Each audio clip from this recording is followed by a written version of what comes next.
Hello, Namaskar.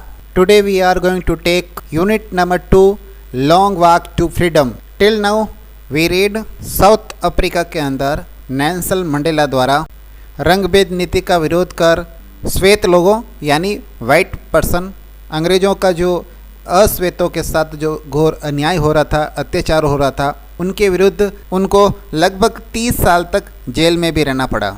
Mandela द्वारा आंदोलन किया गया। काफ़ी लंबे संघर्ष के बाद दक्षिण अफ्रीका के लिए एक शुभ घड़ी आई 10 मई 1994। इस दिन अश्वेत लोगों का शासन स्थापित हुआ तथा नेल्सन मंडेला और उनके सहयोगियों ने वहां पर राष्ट्रपति और उपराष्ट्रपति के रूप में शपथ ग्रहण की।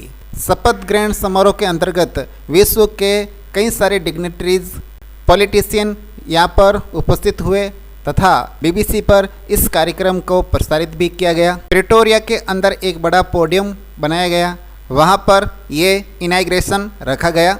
अपने शपथ ग्रहण समारोह के अंदर नेल्सन मंडेला ने ये उद्घोषित किया कि आगे आने वाले समय में अब कोई भी प्रजाति के रूप में या गोरे या काले के रूप में किसी प्रकार की नस्ल भेद नहीं होगा और इसको लेकर किसी भी इंसान प्रजाति के प्रति न तो शोषण होगा न अत्याचार होगा। इसके बाद सेरेमनीज के अंदर और क्या इवेंट रखे गए ये हम इस लेसन के अंदर आगे पढ़ने वाले हैं। आज का वीडियो अब शुरू करने जा रहे हैं। आइए शुरू करते हैं आज का topic, Nelson Mandela long walk to freedom, next chapter.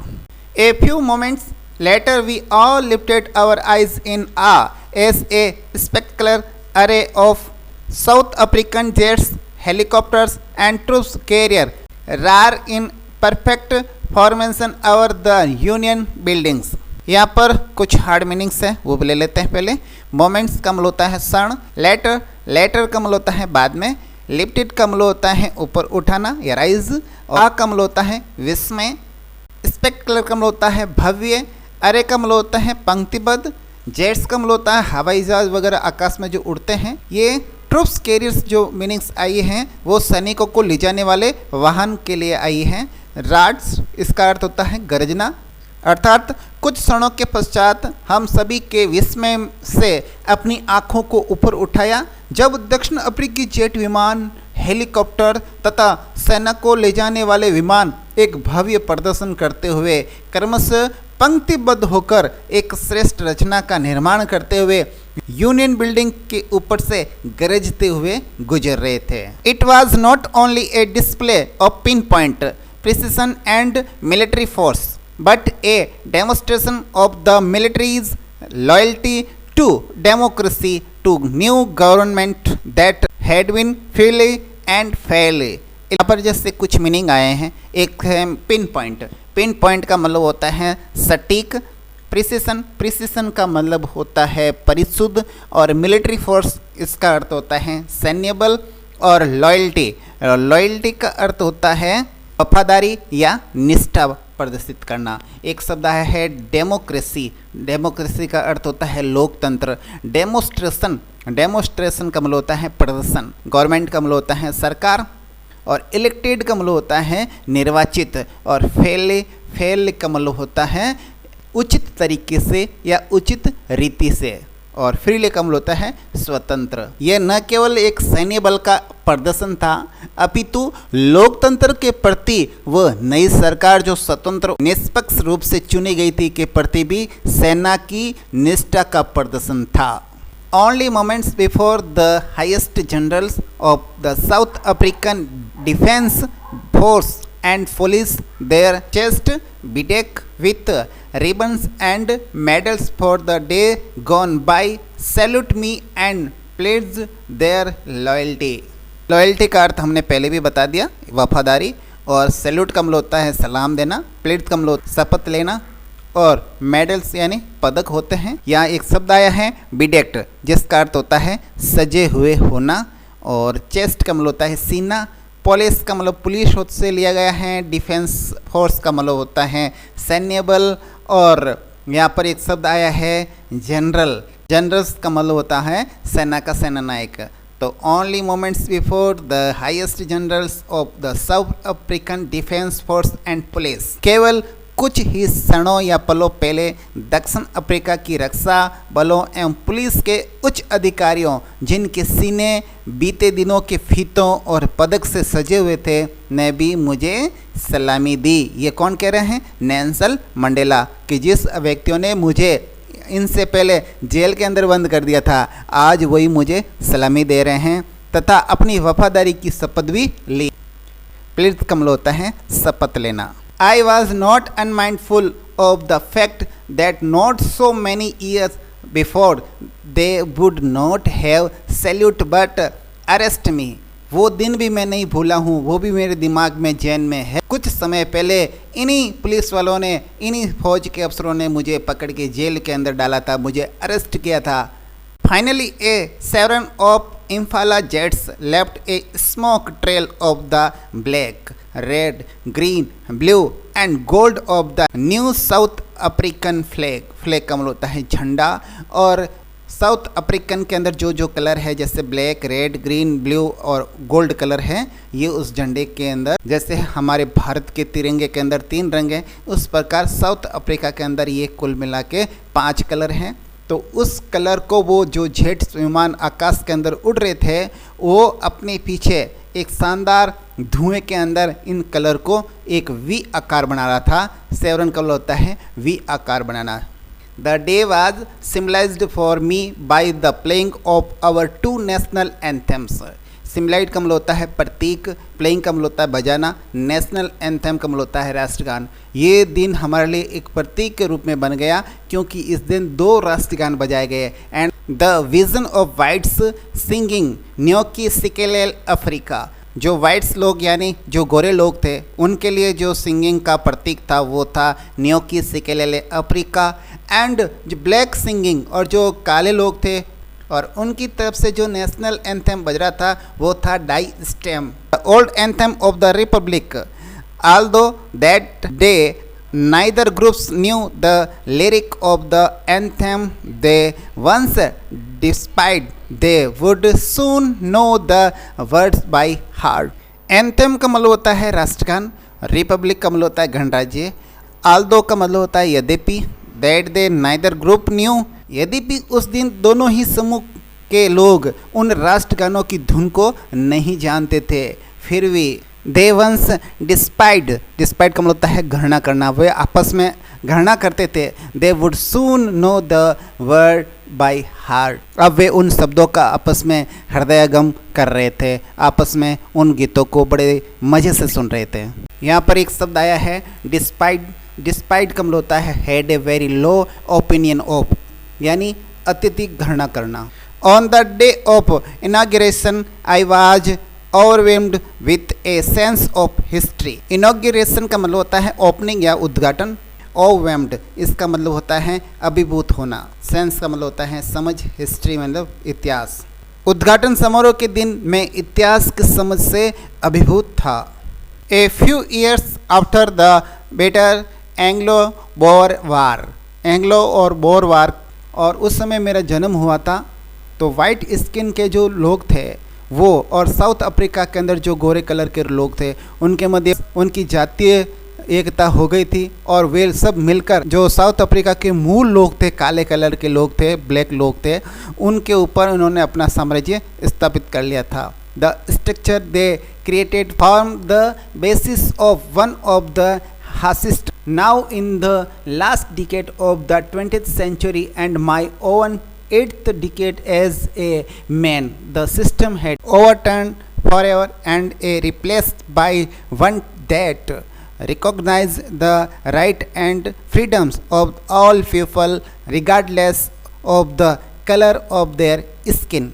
यहाँ पर और शब्द है जैसे स्ट्रक्चर। स्ट्रक्चर का मतलब होता है संरचना, क्रिएट का मतलब होता है निर्माण करना, फॉर्म का मतलब होता है बनाना या बनाया, और बेसिस का मतलब होता है आधार, बेसिस आधार, और हासिस्ट का मतलब होता है अत्यधिक कठोर, और इन ह्यूमन का मतलब होता है अमानवीय। ओवरटर्न का मतलब होता है औपचारिक दृष्टि से गलत निर्णय को पलट देना, और फॉरएवर का मतलब होता है हमेशा के लिए। रिप्लेस का मतलब होता है बदल देना, और रिकॉग्नाइज का मतलब होता है मान्यता देना। राइट्स का मतलब होता है अधिकार, प्रिविलेजेस। रिगार्डलेस का मतलब होता है परवाह नहीं करना।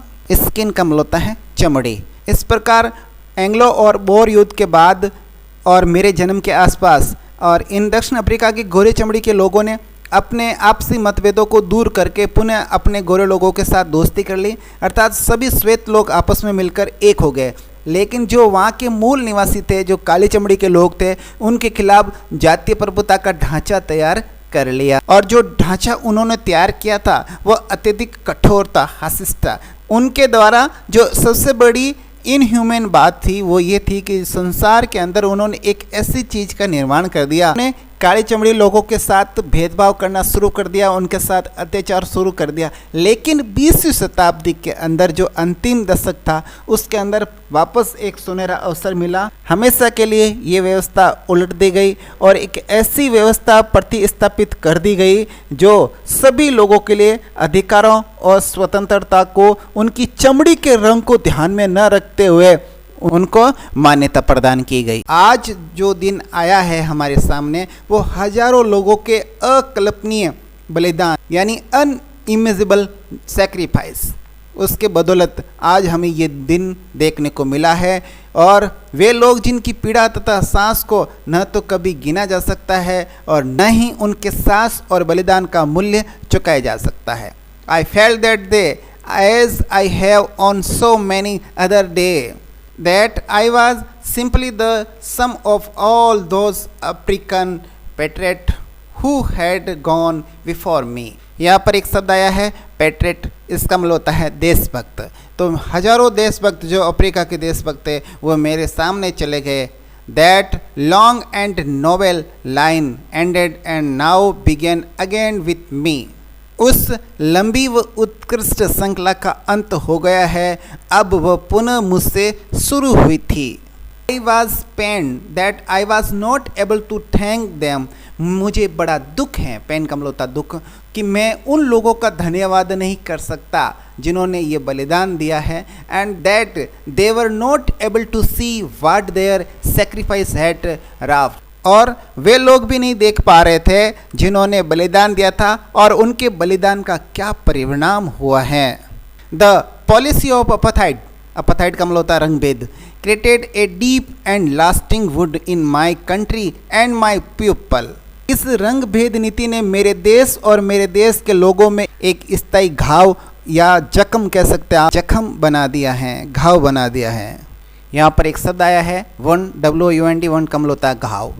All of us will spend many years, if not generation, recovering from that profound hurt। उस गहरे घाव से उबरने में यदि पीढ़ियाँ नहीं तो कम से कम हम सभी को बहुत वर्ष तो लगेंगे ही लगेंगे। But the decades of a oppression, oppression का मतलब होता है उत्पीड़न या दमन करना, and brutality had another, और ब्रिटेलिटी का अर्थ होता है निर्दय, क्रूर। अनइंटेंटेड का मतलब होता है बिना इरादे के, यानी स्वतः ही कोई चीज़ हो जाती है, ऑटोमेटिक।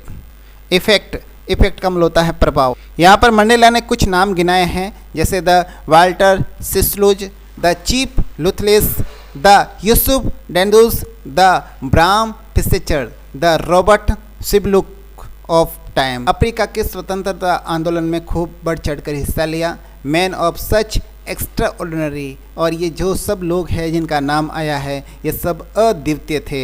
रंगभेद नीति यानी अपार्थाइड्स जो नीति थी, इनके विरुद्ध इन लोगों ने भरपूर सहयोग दिया था।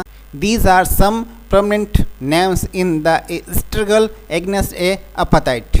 Men of such extraordinary courage, wisdom and generosity that their like may never be known again। Perhaps it requires such depth of a oppression to create such highest of the character। ये वो लोग थे जो असाधारण साहस, बुद्धिमत्ता और दयालुता वाले ऐसे व्यक्ति के धनी थे। ये सब यहाँ पर कुछ मीनिंग्स है जैसे करेज यानी साहस, विजडम का मतलब होता है बुद्धिमत्ता, जेनरसिटी का मतलब होता है उदारता, दयालुता, परहैप्स का मतलब होता है शायद, और रिक्लाइज का मतलब होता है आवश्यकता, डेप्थ का मतलब होता है गहराई। नेल्सन मंडेला का मानना था कि ऐसे लोग वापस भविष्य में पैदा होना बड़े दुर्लभ काम होगा। इन लोगों ने घोर यातनाएं सहन की थी। My country is rich in the mineral and gems beneath its soil, but I have always known that its greatest wealth is its than the purest diamond. ये जो प्योरेस्ट है ये प्योर शब्द से बना है, तो मेन शब्द है इसके अंदर वो है प्योर, ये सुपरलेटिव डिग्री है, प्योरेस्ट हो गया। डायमंड यानी शुद्धतम। अफ्रीका की धरती है, वहाँ पर कई प्रकार के तो मिनरल्स हैं, खनिज हैं और जेम्स हैं। जेम्स का मतलब होता है रत्न, और लाई का मतलब होता है स्थित, और बीनीथ का मतलब होता है नीचे, ज़मीन के नीचे बहुत से खनिज का भंडार हैं। फाइनर का मतलब होता है बढ़िया, और डायमंड्स का मतलब होता है हीरे, और प्योरेस्ट का मतलब होता है शुद्धतम। इस प्रकार इन्होंने कहा है कि हमारी जो मिट्टी है, इस मिट्टी के नीचे काफ़ी हीरे और रत्न दबे पड़े हैं, लेकिन मैं हमेशा से यही जानता हूँ हमारे यहाँ जो धन और संपदा है, हमारे लिए जो खनिज और रत्न है, वो यहाँ की जनता है, और ये जनता ही हमारे लिए सबसे बड़ी संपत्ति और सबसे शुद्धतम हीरे है जो उत्कृष्ट और सच्चे हैं। It is from these comrades in the struggle that I learned the meaning of courage। और मैंने अपने इन्हीं साथियों से साहस का मतलब, संघर्ष का मतलब सीखा है। टाइम एंड अगेन मैंने देखा है बार बार, I have seen man and women risk and give their life for an idea. और अपने विचार के लिए अपनी जान को जोखिम में डालते हुए भी मैंने इनको देखा है। I have seen man stand up to attacks and torture without breaking, showing a strength and a resilience that defy the imagination।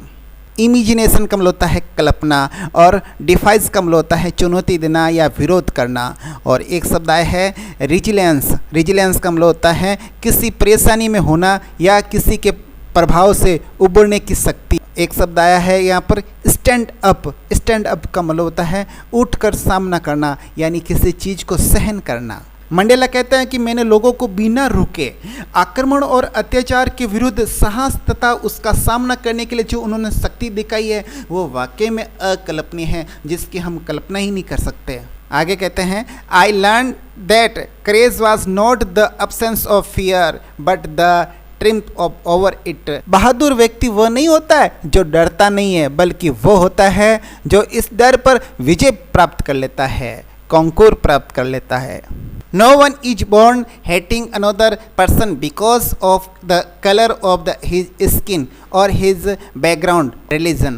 यानी कोई व्यक्ति इसलिए धरती पर जन्म नहीं लिया है कि वो किसी दूसरे व्यक्ति के चमड़ी के आधार पर या उसके धर्म के आधार पर या उसकी पृष्ठभूमि के आधार पर उसका विरोध करे, उसके साथ नफरत करे। इसलिए हम पैदा नहीं हुए हैं धरती पर। People must learn to hate. लोगों को नफरत करना सीखना होगा। And if they can learn to hate, और उनको नफरत करना सीखना ही होगा। अगर ऐसा वो सीख जाते हैं तो they can be taught to love, तो उनको प्रेम करना भी सिखाया जा सकता है। ये मंडेला का मानना है। For love comes more naturality to the human heart than its opposite. क्योंकि मानव हृदय में प्यार इसके विलोम यानी नफरत के रूप में इसकी अपेक्षा से ज़्यादा स्वाभाविक रूप से आता है। जितनी नफरत होगी उतना ज़्यादा प्यार आएगा। Even in the grimmest time in prison. Prison का मतलब जेल, और ग्रीमियस्ट यानी अत्यधिक गंभीर। When my comrades and I were pushed to our limits. हमें हमारी सीमा से भी आगे बढ़कर मेरे और मेरे साथियों को जेल के अंदर यातनाएं दी गई। I would see A glimmer of A humanity in one of guards. एक वहाँ पर पहरेदार था, उस पहरेदार की आंखों के अंदर भी मैंने एक पल के लिए मानवता की झलक को देखा था। यहाँ पर ह्यूमैनिटी का मतलब होता है मानवता, और ग्लैमर का मतलब होता है झलक। Perhaps just for a second. शायद वो एक सेकंड के लिए ही थी, लेकिन मानवता जरूर उनकी आंखों के अंदर दिखी। But it was enough to reassure me and keep me going. और एक इस छोटी सी चीज़ ने भी मुझे एश्योर कर दिया कि आप आगे नियमित रूप से बढ़ते रहे, अपने संघर्ष पर चलते रहे। ये मुझे रिश्योर करने के लिए काफ़ी था। Man's goodness is a flame that can be hidden but never extinguished। extinguished का मतलब होता है बुझाना। अर्थात मनुष्य की अच्छाई एक वह ज्वाला है जिसे छुपाया भी नहीं जा सकता और उसे कभी बुझाया भी नहीं जा सकता। In life every man has between obligations. Obligations का मतलब होता है कर्तव्य या दायित्व। In life every man has Twain obligations, अर्थात एक इंसान के जीवन में दोहरे दायित्व होते हैं, कर्तव्य होते हैं। जैसे ऑब्लिगेशन टू हिज फैमिली, यानी उसका परिवार के प्रति उसका दायित्व होता है। टू हिज पेरेंट्स, अपने माता पिता के प्रति उनका दायित्व होता है। हिज वाइफ एंड चिल्ड्रन, उनकी पत्नी और बच्चों के प्रति उनका दायित्व होता है। And he has an obligation to his people, और लोगों के लिए भी उनके प्रति उसका दायित्व होता है। और उससे भी बढ़कर हिज कम्युनिटी, हिज कंट्री, और अपने समाज और देश के लिए भी उसका एक दायित्व होता है। In a civil and human society, यानी एक सभ्य और एक मानवीय समाज में each man is able to fulfil those obligations according to his own inclination. Inclination का मतलब होता है झुकाव या प्रवृत्ति। प्रत्येक व्यक्ति अपनी स्वयं की प्रवृत्तियों व क्षमताओं के अनुसार इन दायित्वों को पूरा करने में सक्षम है। In South Africa, a man of color who attempted to live as a human being was punished and isolated। यानी isolate का मतलब होता है अलग थलग कर देना, और punish का मतलब होता है सजा देना। यानी अफ्रीका जैसे देश के अंदर एक व्यक्ति जो काले कलर में पैदा हुआ है, उसका जीवन एक नरक की तरह बन जाता था, और लोग वहाँ पर उसको पनिश करते थे, उसको समाज से अलग थलग कर देते थे। In South Africa, a man who tried to fulfill his duty to his people was inevitably का मतलब होता है अपरिहार्य, यानी अनिवार्य रूप से उसे अनिवार्यतः उसके परिवार तथा घर से अलग कर दिया जाता था। रिबेलियन का मतलब होता है क्रांति या विद्रोह। सीक्रेसी का मतलब होता है गोपनीयता।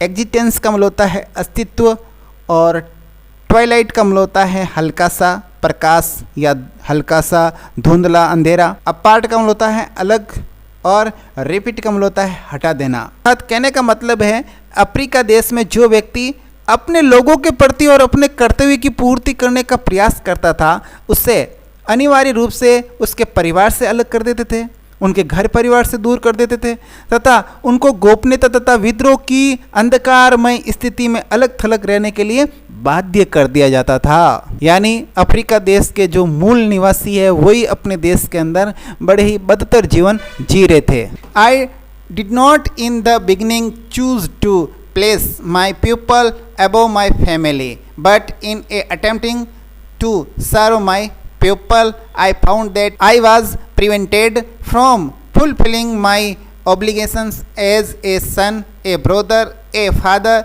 and a husband। बिगिनिंग में तो मैंने भी अपने लोगों को अपने परिवार से ऊपर नहीं माना था, लेकिन अपने लोगों की सेवा करने के प्रयास में मैंने पाया कि मुझे एक पुत्र के रूप में, एक भाई के रूप में, एक पिता के रूप में तथा एक पति के रूप में अपने ऑब्लिगेशन को पूरा करने के लिए प्रिवेंटेड किया गया है, रोका गया है। आज हम इस वीडियो को यहीं समाप्त करते हैं, और इसका जो सेंस पार्ट है वो हम अगले वीडियो में लेने वाले हैं। हमारे साथ बने रहे, हम इस कोर्स को कंप्लीट कराने वाले हैं।